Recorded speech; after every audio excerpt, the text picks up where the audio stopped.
வணக்கம். இன்னைக்கு பிரேக்ஃபாஸ்ட் தோசை கொஞ்சம் திக்காக ஊற்றப்ப மாதிரி.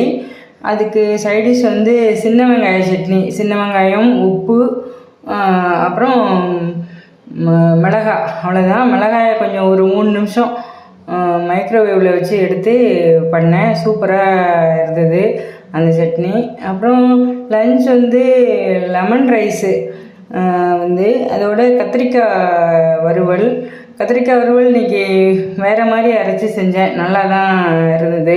அதாவது வேர்க்கடலை, மிளகு, ஜீரகம், எள் இதெல்லாம் அரைச்சி போட்டு செஞ்சேன். சூப்பராக இருந்தது.